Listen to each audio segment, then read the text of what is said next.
start our chapter that is motion. Hi, my name is Vibhas and I am talking from Admantra classes. Okay? So today we are going to deal with the class 9th chapter motion. The first question is कि एक athlete है जो एक round करता है circular track पे. Just like if taking an example कि एक एथलीट है जो यहाँ से दौड़ना शुरू कर रहा है और वो सर्कुलर पाथ में दौड़ रहा है. तो आगे कह रहा है आपको कि इसका डायमीटर जो बन रहा है वो डायमीटर कितना बन रहा है 200 मीटर का. कितना बन रहा है 200 मीटर का डायमीटर बन रहा है. और कह रहा है कि इसमें जो टाइम टेकन लग रहा है इसको कितना सेकंड लग रहा है 40 सेकंड. अब आपको बोलता है कि what will be the distance covered and the displacement at the end of. यानी आपको डिस्टेंस पूछ रहा है और आपको डिस्प्लेसमेंट पूछ रहा है और आपको टाइम टेकन दिया हुआ है कि 2 मिनट 20 सेकेंड है ना जी. 30 सेकेंड 2 मिनट 20 सेकेंड है. तो 2 मिनट 20 सेकेंड के बाद आपका डिस्टेंस और डिस्प्लेसमेंट क्या होगा. अभी कितने सेकेंड पे 40 सेकेंड और 2 मिनट 20 सेकेंड को हमको क्या करना है पहले बदल लेना है. तो 2 गुना 60 प्लस 20 तो कितना हो गया 140 सेकेंड. तो आपको बोल रहे हैं कि 140 सेकेंड के बाद ये टोटल कितना कवर करेगा. तो अगर हम जानते हैं कि 40 सेकेंड में ये बंदा आपको एक सर्कुलर पाथ में मूव कर रहा है यानी एक सर्कुलर पाथ किया 40 सेकेंड में. तो 140 सेकेंड में कितना हो जाएगा जी 3 होल 1 बाय 2 दैट मीन 3.5 आपको जो है 3.5 बार जो है वो क्या करेगा सर्कुलर करेगा. अब हम इसको 3.5 बार करते हैं. तो 1 2 मान लो इस जगह से नहीं इस जगह से शुरू किया. ठीक है. तो 1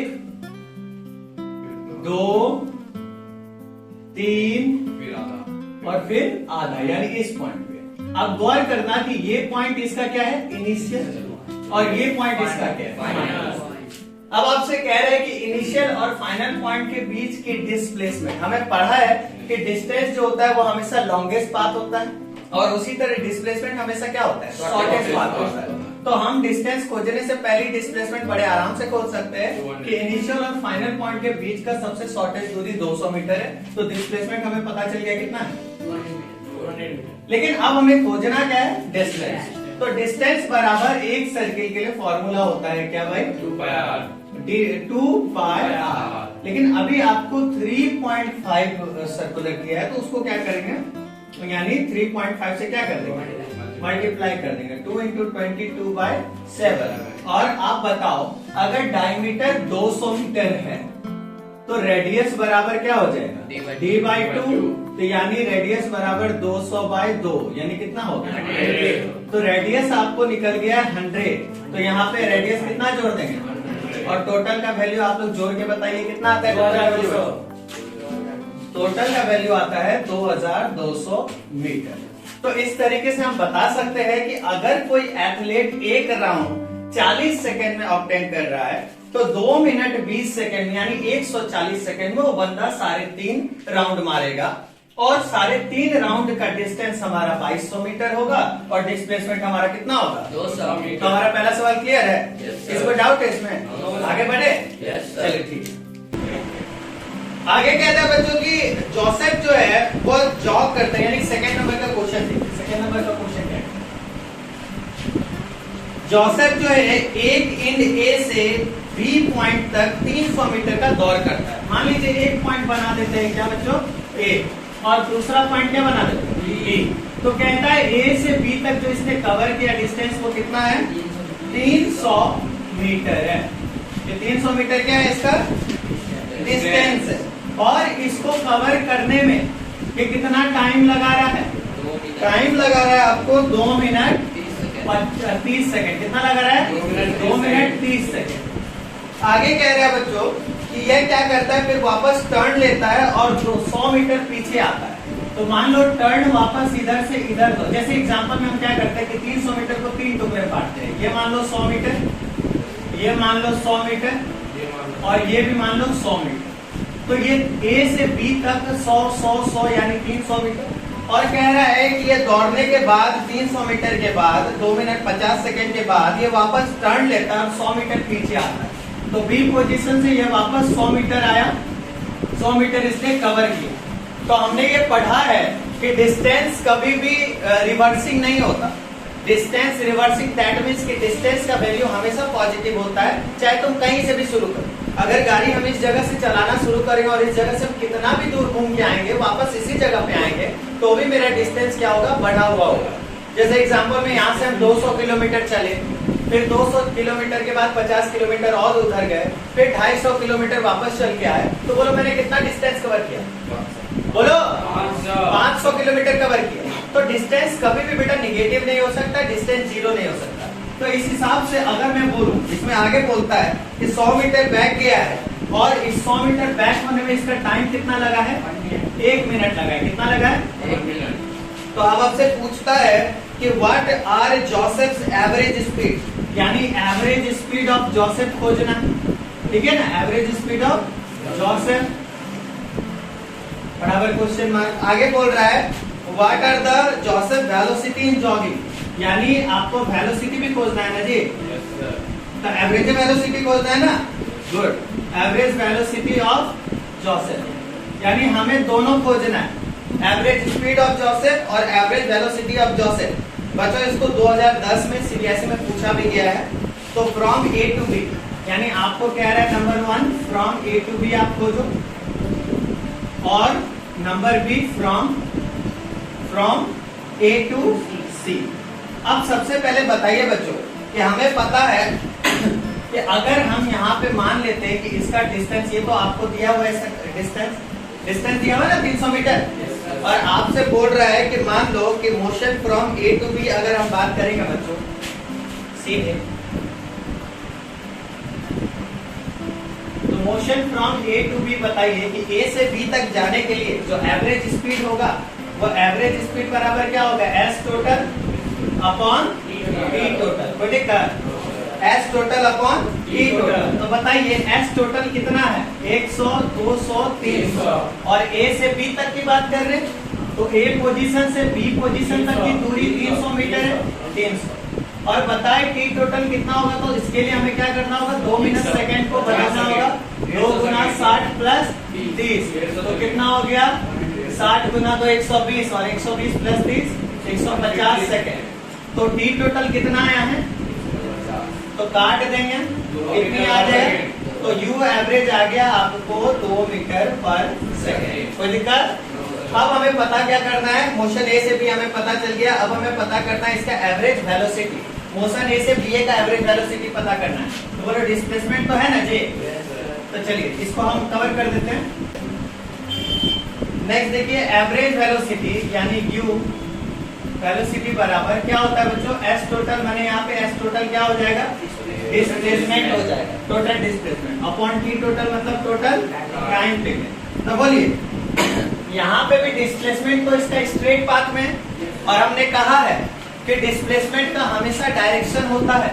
तो तुम देखो कि ए से बी तक एकदम स्ट्रेट पाथ है, तो डायरेक्शन है ना, तो इसका मतलब ए से बी डिस्टेंस है, लेकिन डिस्प्लेसमेंट भी यही है। तो डिस्प्लेसमेंट कितना होगा, 300 मीटर, और इसमें भी टी टोटल कितना लगा है, यानी 150 सेकेंड, तो इसका भी क्या हो जाए 2 मीटर पर सेकेंड एवरेज वेलोसिटी।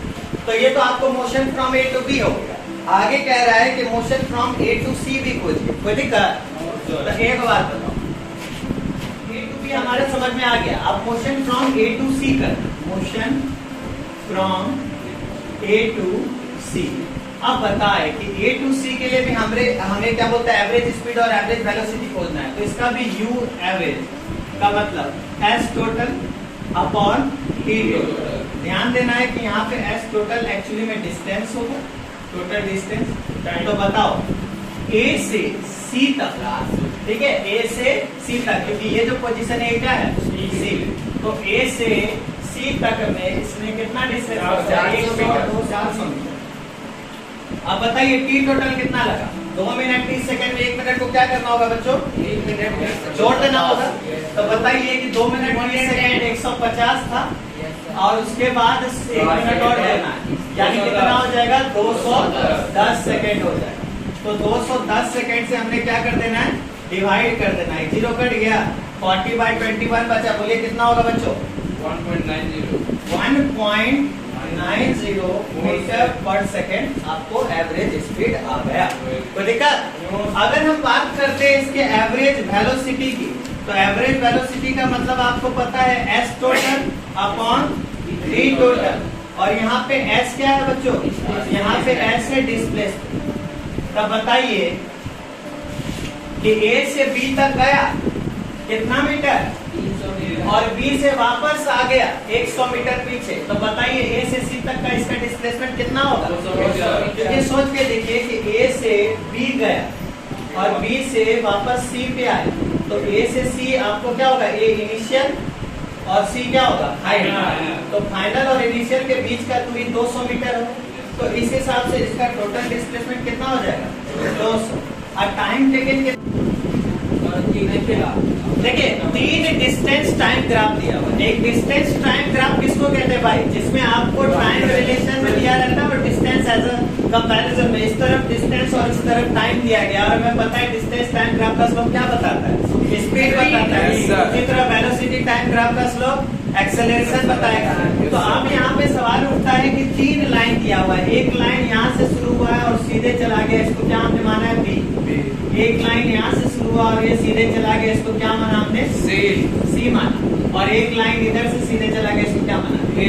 तो आपके सामने 4 क्वेश्चन रखा हुआ है एनसीईआरटी का। क्वेश्चन नंबर 6 का पहला क्वेश्चन कहता है which of the 3 is travelling the fastest, यानी इन तीनों में से, मान लो 3 गाड़ी है और तीनों गाड़ी में आप बताएं सबसे फास्ट कौन जा रहा है। गौर कीजिएगा, अगर हम इस पोजीशन की बात करें तो ये कांस्टेंट होगा ना, तब तक ये सीधे जाते जा रहा है। तो अगर ये कांस्टेंट है तो इसकी स्पीड भी एक टाइम के बाद क्या हो रही है? कांस्टेंट बढ़ते जा रही है ना जी। Yes sir.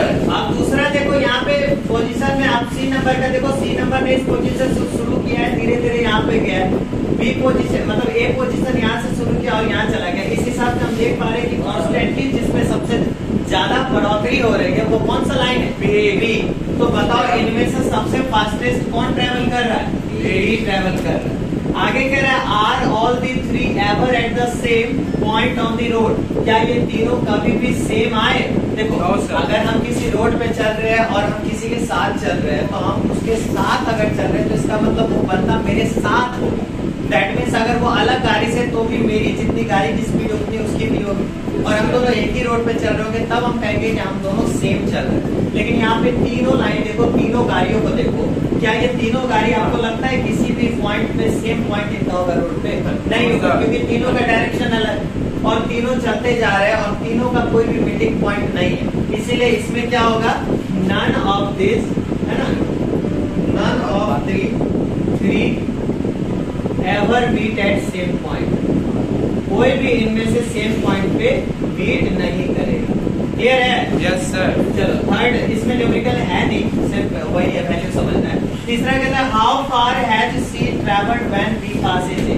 अब देखो बी नंबर ये है, ए नंबर ये है, तो बी नंबर ए को इस जगह पे पास कर रहा है, कर रहा है ना? Yes sir. B number A number को इस पॉइंट पे पास कर रहा है, और इस पॉइंट पे देखो आपसे कह रहा है कि सी इस पॉइंट पे कितना ट्रेवल किया, तो इस पॉइंट पे सी देखो कितना ट्रेवल किया होगा। मान के चलो हम चाहे तो यहाँ से भी देख सकते हैं, तो यहाँ से अगर देखेंगे तो 12 किलोमीटर के आसपास, और यहाँ से अगर देखेंगे जिस समय में बी सी ए को गुजरा उस समय में अगर यहाँ पे देखेंगे तो सी कितना ट्रेवल किया होगा? ऑलमोस्ट 9 किलोमीटर के ट्रेवल किया होगा। कितना किया होगा? 9 किलोमीटर। तो ऑलमोस्ट 9 किलोमीटर के करीब ट्रेवल किया। नेक्स्ट देखिए आपसे कह रहा है how far has B travelled by the time it passes C. B कितना ट्रेवल किया होगा जब वो सी को पास किया होगा? तो बी को जब 5, तो इस समय में देखो तो कितना ट्रेवल किया होगा? 5 या 5 या 5.5 के करीब क्लियर किया होगा। तो हम मान सकते हैं 5, अप्रोक्स 5 मान लेंगे। Yes sir, approx 5। तो आपका यही क्या हो जाएगा? आंसर। यानी ग्राफ को वेरीफाई करना कोई बड़ी बात नहीं है, ठीक है ना? बस इसको समझना होगा कि अगर हम यहाँ फिजिक्स में ऐसा होता है कि आप किसी भी चीज को बनाओगे तो मानना पड़ता है। तो अगर आप मान लोगे कि ये लाइन नहीं होगी, ये कोई गाड़ी है, तो आराम से इसकी स्पीड और इसका ग्राफ आराम से तैयार कर दोगे। कर लोगे ना जी? Yes sir. समझ में आया? Yes sir. चलिए 7 नंबर आप देखते हैं, उसको जेंटली ड्रॉप किया गया एक हाइट मान मान लो आप एक छत पे खड़े हो, क्या हो? आप एक छत पे खड़े हो और आपने क्या किया, छत पे से खड़े होके एक बॉल को क्या किया, ड्रॉप किया। और बॉल की हाइट जमीन से कितनी है? 20 मीटर है। कितनी है? 20 मीटर। अब आपसे कह रहा है कि जब आप उस हाइट से ड्रॉप कर रहे हो तो उसका वेलोसिटी बढ़ता है और उसका वेलोसिटी जो है इंक्रीज कर रहा है 10 मीटर पर सेकेंड की रफ्तार से। ठीक है जी, its velocity increases uniformly at the rate of 10 meter per second square. With what velocity will it strike to the ground? After what time will it strike to the ground? यानी हम इसमें क्या क्या खोजना है? ये जो 20 मीटर है इसका डिस्टेंस, s कितना है बच्चों? s है 20 मीटर। आगे कह रहा है कि ये जिस स्पीड से गिरा, अब मान लो छोड़ा है, तो जिस समय में बॉल छोड़ा होगा उस समय में u क्या होगा? 0। आगे कह रहा है कि ये गिर रहा है तो a क्या होगा? एक्सेलरेशन वैसे 9.8 मीटर पर सेकेंड स्क्वायर होता है, लेकिन इसको हम क्या मान लेते हैं? 10 मीटर पर सेकेंड स्क्वायर मान लेते हैं ताकि कैलकुलेशन आसान हो। दूसरा देखो, जब ये जमीन पे स्ट्राइक करेगा तो इसकी भी पूछ रहा है क्या हो, और इस दौरान इसको कितना टाइम लगेगा वो भी पूछ रहा है। कोई दिक्कत नहीं आता है? टाइम पूछ रहा है और जब ये टकराएगा जमीन पे उस समय में इसकी भी क्या होगी। तो बताइए बच्चों, हमको भी पता करना है, ए पता है, एस पता है, यू पता है, तो कहीं ना कहीं एक फॉर्मूला है भी पता करने के लिए। कोई बताएगा उस फॉर्मूले का नाम? हाँ, तो उसका नाम क्या है? V square minus u square बराबर 2a। कोई दिक्कत? No sir. अब बताइए बच्चों, वी स्क्वायर हमें पता करना है, तो वी तो हमें पता है नहीं। यू स्क्वायर का वैल्यू कितना होगा बच्चों, बोलो? 0 का स्क्वायर और 2 इंटू a कितना है? 10 और s कितना है? 20 मीटर। तब बताइए बच्चों कि बी स्क्वायर माइनस 0 स्क्वायर क्या बचेगा? बी स्क्वायर बचेगा। अब बराबर 2 गुना 10 गुना 20 क्या हो जाएगा? बोलो 20 गुना 20 400 हुआ। Yes sir. कोई दिक्कत बच्चों? No sir. आप बताइए, अगर इसका स्क्वायर रूट इधर हटाएंगे तो b बराबर क्या हो जाएगा? 20। रूट अंदर 400 तो b बराबर क्या हो जाएगा? 20। तो आप बताइए आपका v कितना निकला बच्चों? 20 मीटर पर सेकेंड। कोई दिक्कत? लेकिन अभी भी कुछ बच रहा है, और वो बच रहा है हमारा टाइम, क्योंकि हमारा भी तो निकल गया कि भाई कि अगर हम किसी बॉल को 20 मीटर की दूरी से छोड़ेंगे तो वो जब टकराएगा तो उस समय में उसकी स्पीड भी क्या होगी? वेलोसिटी भी क्या होगी? 20 मीटर पर सेकेंड। लेकिन अब सवाल उठता है, टाइम निकालने के लिए एक और फॉर्मूला है, v बराबर क्या है? बोलिए। u plus 80। क्या होता है? u plus 80। हमें v पता है, v कितना है? 20। u कितना है? 0। a कितना है? v नहीं पता। आप बताइए, 0 प्लस 10 10 से होगा ना जी? Yes sir. बोलिए जी। Yes sir. टाइम बराबर 20 बराबर 10 इंटू टी है, तो अगर टी करेंगे तो क्या हो जाएगा? तो कट गया। Yes sir. कितना हो गया वैल्यू? तो टाइम बराबर 2 सेकंड। यानी अगर हम किसी बॉल को 20 मीटर के डिस्टेंस पे छोड़ेंगे तो वो 20 मीटर प्रति सेकंड की वेलोसिटी से टकराएगा, और वो टकराने के दौरान उसका समय कितना लगेगा? 2 सेकंड। क्या डाउट है कुछ? No sir. समझ में आया? Yes sir.